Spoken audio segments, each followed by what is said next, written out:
शुक्लाम्भुजश्यामलकोमलाङ्गं सीतासमारोपितवामभागं पाणौ महासायकचारुचापं नमामि रामं रघुवंशनाथम्। आइए श्री राम कथा को हम प्रारंभ करें। पिछले भाग में शूर्पनखा की चर्चा हम लोग कर रहे थे और शूर्पनखा के वासनामय चरित्र का स्वरूप हमने देखा। शूर्पनखा कभी राम के पास, कभी लक्ष्मण जी के पास, कभी लक्ष्मण जी के पास, कभी राम जी के पास, बार बार इधर उधर जाकर उसने ये सिद्ध कर दिया कि उसे न राम जी से मतलब है, न लक्ष्मण जी से मतलब है, उसे केवल अपनी वासना पूर्ति से मतलब है। और इसीलिए भगवान राम ने संकेत दिया और लक्ष्मण जी ने शूर्पनखा की नाक कान काट दिए। एक संदेश है समाज को कि जो वासनामय जिसका जीवन होगा, जिसका चरित्र इतना निम्न होगा, समाज में उसकी नाक कट जाएगी, यानी समाज में उसकी प्रतिष्ठा समाप्त हो जाएगी। भारतीय हिंदू संस्कृति ने चरित्र को सबसे ज्यादा महत्व दिया है। अगर गंभीरता से विचार किया जाए तो पाश्चात्य संस्कृति और भारतीय संस्कृति का सबसे बड़ा अंतर अगर है तो यही है।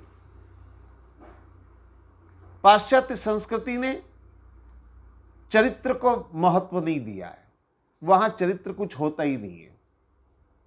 लेकिन भारतीय हिंदू संस्कृति ने चरित्र को सबसे ज्यादा महत्व दिया है। तुलसीदास जी ने ग्रंथ लिखा रामचरितमानस, चरित्र सबसे बीच में चरित्र को रखा है। ये जो पूरी राम कथा है, इस राम कथा का मूल उद्देश्य चरित्र है, चरित्रवान बनना है। भारतीय संस्कृति सिखाती है कि हम अपनी संतान को चरित्रवान बनाएं। चरित्र अगर रहेगा तो सब कुछ रहेगा। हालांकि युग परिवर्तन के साथ साथ लोगों के सोचने के तरीकों में परिवर्तन आया है। युग परिवर्तन के साथ साथ मान्यताओं में परिवर्तन आया है। किसी जमाने में कहा जाता था, एक शब्द मुझे याद आता है, किसी जमाने की बात है, तब कहा जाता था इफ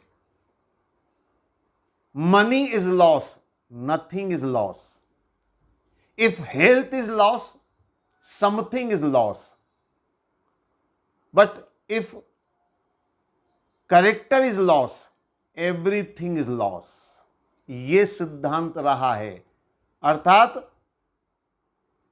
धन गया तो कुछ नहीं गया, स्वास्थ्य गया तो कुछ नुकसान, कुछ गया, और अगर चरित्र गया तो सब कुछ चला गया। आज अगर हम देखें इस भौतिक युग में तो लोगों ने इसको उल्टा कर लिया है। आज क्या मानते हैं? If character is loss nothing is loss, if health is loss something is loss, but if money is loss everything is loss, यानी धन गया तो सब कुछ गया। पर एक बात मैं आपको बता दूं, ये लोगों की मान्यताएं भले ही बदल जाए, लेकिन समाज में इसका जो दुष्प्रभाव हो रहा है वो आप और हम सब अच्छी तरह से जानते हैं। इसलिए चरित्र अगर गया तो सब कुछ गया। ये जो भारतीय संस्कृति, ये जो भारतीय परंपरा है, आज भी इसका महत्व है। आज भी जीवन में अगर शांति चाहिए, आज भी जीवन में अगर हम आदर्श स्थापित करना चाहते हैं, तो तो हमें इस सिद्धांत को मानना पड़ेगा कि जीवन में चरित्र सबसे ज्यादा महत्वपूर्ण है। आप देखिए, गोस्वामी श्री तुलसीदास जी ने अरण्य कांड में दो मुख्य प्रसंग रखे। एक में सती अनसुईया ने मां सीता को नारी धर्म का उपदेश दिया, यानी नारी के चरित्र की महानता क्या होनी चाहिए वो उजागर करिए। और मैंने आपसे कहा था, गोस्वामी श्री तुलसीदास जी लिखते हैं कि चरित्र किसको कहते हैं, तो तुलसीदास जी लिखते हैं, उत्तम के अस बस मन माही और सपने आन पुरुष जग माही। ये उत्तम नारी की पहचान है, सपने आन पुरुष जग माही। और मध्यम पर पति देखे कैसे, भ्राता पिता पुत्र निज जैसे। इसको मध्यम श्रेणी में माना है। और धर्म विचार समुझ कुल रही, सो कनिष्ठ त्रिय श्रुति अस कही। ये तीसरे दर्जे की नारी का वर्णन किया है। और चौथे स्तर की नारी कौन सी है, बोले बिन अवसर भयते रही, जान्यो अधम नारी जग सोई। ये सबसे अधम नारी का वर्णन किया गया है। तो एक तरफ तो अनसुईया जी के माध्यम से नारी की प्रतिबद्ध धर्म की चर्चा करके गोस्वामी जी कहते हैं कि इस तरह का चरित्र नारी का होना चाहिए। और दूसरी तरफ शूर्पणखा का प्रसंग रखा है।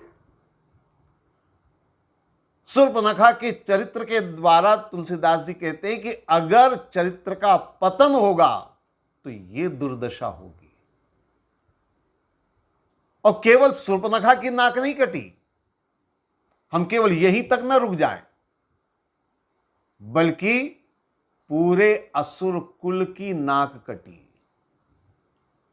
और केवल नाक ही नहीं कटी, बल्कि इसी का परिणाम है संपूर्ण असुर कुल का सर्वनाश हुआ। यह एक दुष्चरित्र का परिणाम है। यह शूर्पणखा के वासनामय होने का पूरा अंतिम परिणाम है कि पूरे कुल का सर्वनाश हुआ। और इसलिए मैं आपसे निवेदन करूंगा, रामचरितमानस में चरित्र का बड़ा महत्व है। हमारे जीवन में भी चरित्र का महत्व होना चाहिए। भारतीय संस्कृति कहती है हम अपने चरित्र पर ध्यान दें, हम अपने कर्म और आचरण पर ध्यान दें।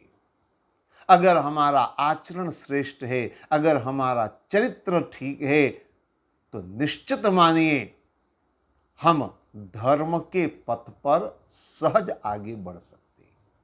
ये भारतीय संस्कृति का सिद्धांत है। अगर आदमी अलग से कोई धर्माचरण न कर पाए, लेकिन अपना आचरण ही अगर वो संवार ले, तो मैं समझता हूं वह व्यक्ति धर्मनिष्ठ हो जाएगा, उसका जीवन धर्ममय हो जाएगा। इतना महत्व है चरित्र का। और इसीलिए गोस्वामी श्री तुलसीदास जी ने शूर्पणखा के प्रसंग के माध्यम से चरित्र की महिमा का वर्णन करने का प्रयास किया है, चरित्र को महत्व देने का प्रयास किया है। और एक बात और मैं आपको बताऊं, ये दंडकारण्य की कथा है। गोस्वामी जी ने अपने रामचरितमानस के अंदर कांड का नाम रखा है अरण्य कांड, और इस क्षेत्र को कहा जाता है दंडकारण्य। इस अरण्य में दंड शब्द इसलिए जुड़ गया, शास्त्रों में कथा आती है दंडक नाम का राक्षस यहां रहता था और पापाचार दुराचार वो करता था, इसीलिए इस क्षेत्र का नाम दंडकारण्य पड़ गया। तो एक बात मेरे समझ में आती जो मैं आपसे निवेदन करूं, अरण्य माने जंगल। जंगल हमेशा तपोभूमि के रूप में मानी गई है। ऋषि मुनियों ने जंगल को तपश्चर्या का स्थान माना है। अक्सर हम कहते हैं चौथापन आ गया, सन्यास ले लिया, माने जंगल चले जाओ। जंगल माने तपस्या का स्थान। लेकिन याद रखिए, जब आचरण में उद्दंडता आती है, ये दंडक, ये जब आचरण जब गलत होता है तो तपोभूमि भी वासना की भूमि बन जाती है। और इसीलिए यहां पर शूर्पणखा का आगमन होता है और शूर्पणखा का चरित्र तुलसीदास जी ने वर्णन किया है। अब जब शूर्पणखा की नाक कान कटी, हम थोड़ा सा कथा में आगे बढ़े। शूर्पणखा खर दूषण पह गई बिल पाता और धिग धिग तब पौरुष बल भ्राता। सीधी पहुंची शूर्पणखा खरदूषण के पास और जाकर के बल और पौरुष को धिक्कारने लगी कि तुम्हारा बल पौरुष व्यर्थ है, धिक्कारे उसे। क्यों? तुम्हारी बहन की इसी दुर्दशा होगी तुम्हारे साम्राज्य में। अब जैसे ही शूर्पणखा की दुर्दशा देखी, खरदूषण बड़ा क्रोधित, खरदूषण और तीसरा, ये तीनों अपनी सेना लेकर के शूर्पणखा को आगे किया। भारतीय हिंदू मान्यताओं के अनुसार हमारे यहां शगुन अपशुकन को माना जाता है। हालांकि पाश्चात्य संस्कृति नहीं मानती है, लेकिन भारतीय संस्कृति में इसको माना गया है। अब ये खरदूषण ने क्या किया? शूर्पणखा को आगे कर दिया। तू आगे आगे चल, हमें रास्ता बता कहां पर है वो दोनों राजकुमार। अब आगे नक्कटी को अगर आगे करेंगे तो शकुन कहां से होगा? अपशुकन ही तो होगा। तो ये अपशुकन हुआ। शूर्पणखा आगे आगे चल रही है। भगवान राम ने दूर से देखा सेना आ रही है, समझ गए प्रभु तो घटघटवासी अंतर्यामी। भगवान ने तुरंत लक्ष्मण जी को बुलाया और बुलाकर कहा, ले जानकी जाऊं गिरि कंदर, आवा निशाचर कटुक भयंकर। तुम सीता को लेकर के तुरंत पहाड़ की कंदराओं में, गुफाओं में चले जाओ। और इतना ही नहीं, बोले रहूं सजग सुनि प्रभु के बानी, चले सहित श्री सर धनु पानी। भगवान ने कहा सजग रहना, सावधान रहना और पूरी तरह से चौकन्ने रहना और सीता को लेकर के तुम कंदरा में चले जाओ। एक मन में विचार आता है, भगवान राम ने लक्ष्मण जी को सीता को लेकर कंदरा में जाने के लिए कहा, तो क्यों कहा? ऐसा भी तो कह सकते थे कि मैं सीता को लेकर जाता हूं, तुम संभालो असुरों को। और लक्ष्मण जी की सामर्थ्य पर शंका नहीं होनी चाहिए। याद करिए विश्वामित्र जी के यज्ञ रक्षा के समय, पावक सर सुबाहु पुनि मारा, अनुज निशाचर कटुक संहारा। जितनी देर में भगवान ने सुबाहु को मारा, उतनी देर में लक्ष्मण जी ने अनुज निशाचर कटुक संहारा, सारे निशाचरों का सर्वनाश कर दिया। तो लक्ष्मण जी अपने आप में पूर्ण सक्षम हैं, लेकिन फिर भी भगवान राम ने लक्ष्मण जी को अलग कर दिया और स्वयं ने खरदूषण का मुकाबला किया। उसके पीछे कारण है। पहली बात तो यह है कि ये जो खरदूषण आ रहे हैं, किसके कारण आ रहे हैं? शूर्पणखा के कारण। शूर्पणखा की नाक किसने काटी? लक्ष्मण जी ने काटी। और राम ने नाक काटने का आदेश दिया, क्यों? क्योंकि सीता को सामने उन्होंने किया था। तो भगवान राम ने सोचा अगर लक्ष्मण और सीता दोनों को अलग कर दिया जाए तो शायद युद्ध की नौबत नहीं आएगी। ये लड़ने के लिए किसके लिए आ रहे? शूर्पणखा के लिए आ रहे। शूर्पणखा की नाक किसने काटी? लक्ष्मण ने काटी। तो लक्ष्मण को देखकर युद्ध करेंगे, लक्ष्मण नहीं होंगे तो युद्ध क्यों करेंगे? तो शायद युद्ध टल जाए, भगवान राम ने ये सोचा। फिर एक बात और है, खर, दूषण और त्रिसरा का वध भगवान राम इसलिए भी करना चाहते थे क्योंकि वो तो जानते कि शूर्पणखा इसके बाद रावण के पास भी जाएगी और रावण को संदेशा देना है। और वो हुआ भी। आगे चलकर के वर्णन आता है, जब शूर्पणखा रावण के पास गई और रावण को सुनाया खरदूषण का वध राम ने किया, तो तुरंत रावण के मन में विचार आ गया, खरदूषण मौसम बलवंता, तिन्हीं को मारही बिनु भगवंता। जरूर भगवान है। इसका मतलब यह है कि भगवान राम खरदूषण के माध्यम से रावण को संदेश देना चाहते थे कि भगवान अवतार ले चुके हैं। इसलिए उन्होंने लक्ष्मण जी को, क्योंकि हमारे शास्त्रों में राम को अगर ब्रह्म कहा गया है तो लक्ष्मण को जीव कहा है।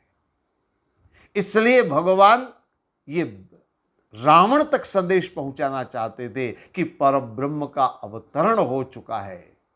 इसलिए भगवान राम ने शूर्पणखा जब खरदूषण को लेकर के आई तो लक्ष्मण और सीता को अलग कर दिया और स्वयं खड़े हो गए।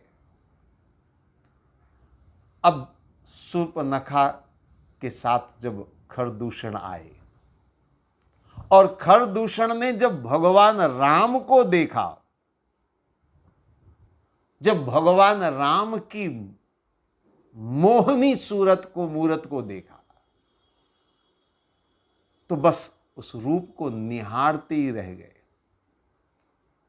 शूर्पणखा देखकर हैरान, ये खरदूषण क्या कर रहे हैं? ये तो रूप को देखकर, जैसे मैं आसक्त भी ऐसे ये भी रूप को देखकर आकर्षित हो गए। और केवल आकर्षित ही नहीं, खरदूषण ने तो यहां तक कह दिया कि यद्यपि भगनी कीन कुरूपा, यद्यपि तुमने हमारी बहन को कुरूप किया और इसके लिए तुम्हें भारी से भारी दंड मिलना चाहिए, पर फिर भी बध लायक नहीं पुरुष अनूपा।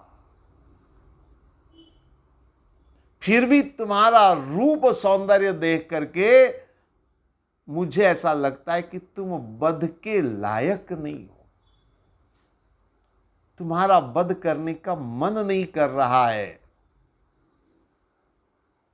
इसलिए अब बीच का रास्ता तो निकालना पड़ेगा।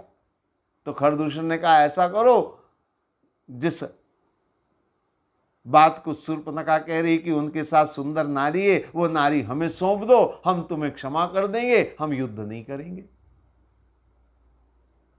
तो भगवान राम मुस्कुराए और मुस्कुरा करके बोले हम क्षत्रिय मृगिया बन करही और तुमसे खल मृग खोजत फिरही।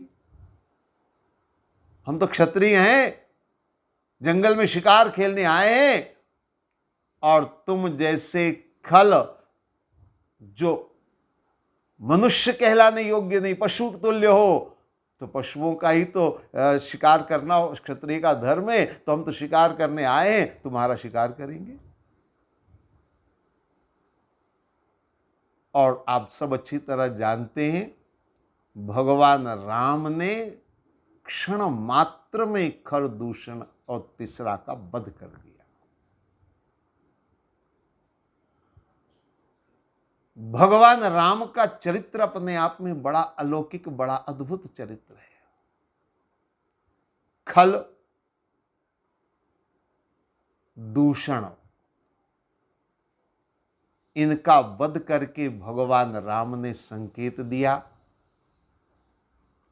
कि हम अपने जीवन के अंदर जो दूषण यानी जो दोष है, खल यानी कि खर का ही अभ्रंश खल है, तो खल यानी खर यानी खल प्रवृत्ति यानी आसुरी प्रवृत्ति और दूषित प्रवृत्तियों का नाश जब तक हम नहीं करेंगे तब तक जीवन में सुख शांति आने वाली नहीं है।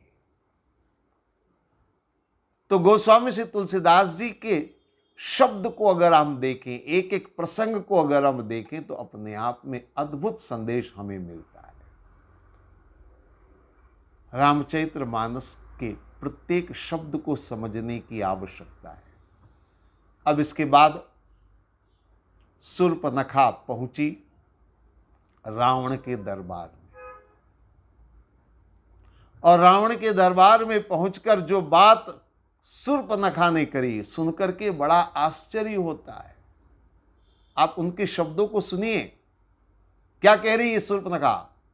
वहां जाकर कहती है, राजनीत बिनु धन बिनु धर्मा, हरई समर्पे बिनु सतकर्मा, विद्या बिनु विवेक उपजाए, श्रम फल पढ़े किए अरुपाए, संगत जति कुमंत्र ते राजा, मानते ज्ञान पानते लाजा। शूर्पणखा तो रावण को उपदेश देने लगी। रावण को इसलिए कह रहा हूं क्योंकि रावण खुद महापंडित है, वेदों का ज्ञाता है, शास्त्रों का ज्ञाता है। इसके अलावा राजनीति से लेकर हर नीति में वो निपुण है। ऐसे महाविद्वान, ऐसे ज्ञानी रावण को उपदेश दे रहा है। कौन? शूर्पणखा, जिसका चरित्र अभी हमने देखा, वासनामय चरित्र, जिसका चारित्रिक पतन हो गया। ऐसे चारित्रिक पतन के बाद भी इतनी गूढ़ ज्ञान की बात इसके मुख से निकल रही है, ये एक महान आश्चर्य नजर आता है, एक महान आश्चर्य समझ में आता है। एक दो बातें मैं निवेदन करना चाहूंगा। शास्त्रों में ऐसा वर्णन है, हमारे संतों का भी अनुभव है कि व्यक्ति के चरित्र पर, आचरण पर जो सबसे ज्यादा प्रभाव पड़ता है वो किसका पड़ता है? अन्न का पड़ता है। कहते हैं ना, जैसा खाए अन्न वैसा होवे मन। अन्न अगर दूषित है तो मन भी दूषित होगा, और मन जिसका कलुषित है, मन जिसका दूषित है, उसका चरित्र अपने आप गलत हो जाएगा। क्योंकि मन के ही इशारे पर तो इंद्रियां कार्य करती हैं। हमारे सारे आचरण मन पर आधारित है। इसलिए तो कहते हैं मन के हारे हार है, मन के जीते जीत। मन बड़ा महत्वपूर्ण है, और मन अगर कलुषित है, मन अगर दूषित है, तो आचरण पवित्र हो ही नहीं सकते। शूर्पणखा रावण की बहन है, खरदूषण की बहन है, और इन असुरों के साथ रहकर असुरों का अन्न खा करके शूर्पणखा का मन दूषित था, और इसीलिए उसके चरित्र में वासना है, उसके चरित्र में पाप है। लेकिन अन्न से होता है रक्त, अन्न से रक्त निर्मित होता है, और रक्त संचार ही जीवन को संचालित करता है। लक्ष्मण जी ने शूर्पणखा की नाक काटी, कान काटे, रक्त बह गया।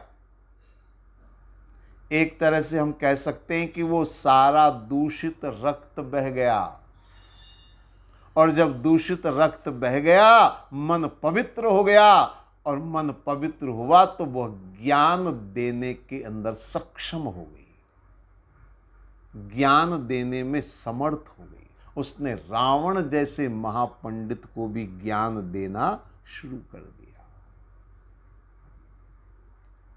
और शूर्पणखा का उपदेश केवल रावण के लिए नहीं है, बल्कि उपदेश तो पूरे समाज के लिए। संगते जति कुमंत्र ते राजा, मानते ज्ञान पान ते लाजा। अद्भुत बात शूर्पणखा कह रही है।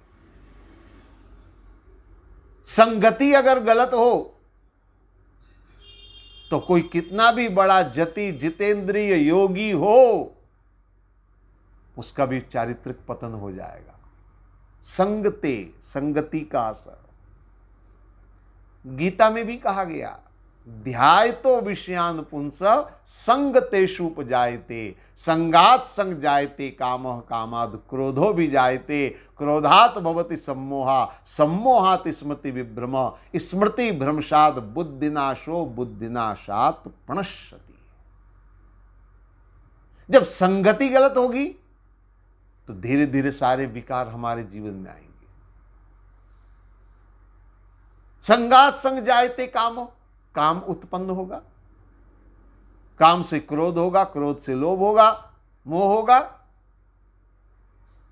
तो कोई कितना भी बड़ा योगी जति क्यों न हो, उसका पतन निश्चित रूप से होना है। संगते जति और कुमंत्रते राजा। अगर राजा को कोई गलत सलाह, गलत मशवरा देने वाला मिल जाए तो राजा का पतन निश्चित रूप से होगा। राजा चाहे कितना भी शक्तिशाली क्यों न हो, राजा चाहे कितना भी बलवान क्यों न हो, राजा चाहे कितना भी सामर्थ्यवान क्यों न हो, अगर उसको गलत राय देने वाले रायचंद मिल जाएंगे तो उसका पतन होगा। तो संगते जति कुमंत्रते राजा, मानते ज्ञान। ज्ञान चाहे कितना भी हो, अगर मान आ गया, अभिमान आ गया, तो ज्ञान का पतन होना ही होना है, ज्ञान का ह्रास होना है। वो ज्ञान कभी काम नहीं आ सकता अगर अहंकार आ गया। और पानते लाजा। रावण से कहा, हे रावण, मदिरा पान अगर करोगे तो लज्जा समाप्त हो जाएगी, और जिसकी लज्जा चली गई उसका जीवन में यश और कीर्ति चली जाएगी। तो शूर्पणखा का उपदेश अपने आप में बड़ा अद्भुत उपदेश है। रावण को उपदेश दे रही है, रावण को समझा रही, राजनीत बिनु धन बिनु धर्मा। वो कह रही राजनीति क्या है? बिना राजनीति के जीवन में अपूर्णता रहती है, लेकिन अगर कोरी राजनीति अगर हो तो भी राजनीति विनाश का कारण होती है। बिनु धन बिनु धर्मा, यानी धर्म के बिना धन व्यर्थे, धन के बिना राजनीति अधूरी है। अद्भुत तुलसीदास जी ने शूर्पणखा के माध्यम से रावण को संदेश और उपदेश दिया। और बाद में शूर्पणखा ने कहा कि मैं खरदूषण के पास गई थी और खरदूषण सुनी लगे पुकारा, और छनमऊ सकल कटक उन मारा। उन्होंने तो क्षण भर में खरदूषण का वध कर दिया। तब शूर्पणखा की बात सुनकर के रावण के मन में विचार आया, खरदूषण मौसम बलवंता, और तिन्हीं को मारे बिनु भगवंता। ये पक्का है कि खरदूषण को भगवान ही मार सकते हैं और कोई नहीं मार सकता। तो तुरंत रावण के मन में विचार आया, सुर रंजन भंजन मही भारा, जो भगवंत लीन अवतारा। अगर ऐसा है तो निश्चित रूप से सुर रंजन और भंजन मही भारा, असुरों का संहार करने वाले, देवताओं का कार्य करने वाले, जो भगवंत लीन अवतारा, भगवान ने अवतार ले लिया। तो क्या करना चाहिए? बोले, तो मैं जाय बेरु हट करहूं, और प्रभुसन प्राण तजे भव तरु। अगर ऐसा है तो मैं राम के पास जाऊं, बेर करके जाऊं, तो निश्चित रूप से भगवान मुझे मारेंगे, और अगर मुझे मारेंगे तो मैं भव सागर से पार हो जाऊंगा, मेरा उद्धार हो जाएगा। कमाल है। शूर्पणखा के उपदेश से रावण में भी इतना ज्ञान आ गया कि उसे परमात्मा नजर आने लग गए और वो मोक्ष प्राप्ति का मार्ग ढूंढने लगा। हालांकि वो बेर भाव से भगवान की तरफ बढ़ना चाहता है, लेकिन लक्ष्य उसका क्या है? मोक्ष को प्राप्त करना, मुक्ति को प्राप्त करना। ये इतना रावण में ज्ञान आ गया, शूर्पणखा के उपदेशों का इतना प्रभाव पड़ा कि रावण ने एक पल में मान लिया कि भगवान है, और भगवान है तो मैं जाऊंगा और अपना उद्धार कर लूंगा। इतना सब कुछ ज्ञान होने के बाद भी कौन सी ऐसी कमजोरी थी जिसने रावण को बुराई में वापस धकेल लिया? ऐसी कौन सी बात थी जिसने रावण को वापस दलदल में, गलत के दलदल में, बुराइयों के दलदल में खींच लिया? एक छोटी सी बात, और वही बात आज मैं करूंगा। रावण तुरंत कहता है ये सब कुछ ठीक है, पर बात यह है, बोले होई हैं भजन न तामस देहा, मन क्रम वचन मंत्र दृढ़ एहा। मैं जानता हूं ये भगवान है, लेकिन होई हैं भजन न तामस देहा, भजन मुझसे होने वाला नहीं है। अब मैं आपसे बात कहूं, आज अगर हम देखें तो आधे से ज्यादा लोगों की स्थिति यही है, बल्कि और अधिक कह सकता हूं, 90% लोगों की स्थिति यही है। भगवान को मानते हैं, भारत में जन्म लिया, भारतीय संस्कृति को पाला है, उसमें पले हैं, भगवान को मानते हैं, लेकिन अगर को भगवान का नाम 1 घंटा ले लो तो कहेंगे भजन नहीं होता, भगवान का नाम नहीं लिया जाता। और दुनिया में सब काम कर लेंगे, लेकिन भगवान का नाम 1 घंटे बैठकर नहीं ले पाते। यही तो है, होय ही भजन न तामस देह। रावण कोसता है कि मेरी देह तामसी है, और हम लोग कोसते हैं जमाना ऐसा है, समय ऐसा आ गया है, परिस्थिति ऐसी आ गई है, क्या करें, भजन कर नहीं पाते। तो मैं समझता हूं हमारा तर्क और रावण के तर्क में कोई ज्यादा फर्क नहीं है। हमारी स्थिति और रावण की स्थिति में ज्यादा फर्क नहीं है। सब कुछ जानते भी अगर हम भजन न कर पाए और केवल ये कह दें संभव नहीं है, क्या करूं, मैं चाहता तो हूं पर कर नहीं पाता हूं, तो निश्चित मानिए ये हमारे पतन का मूल कारण है। ये जीवन के कल्याण का कारण नहीं हो सकता है।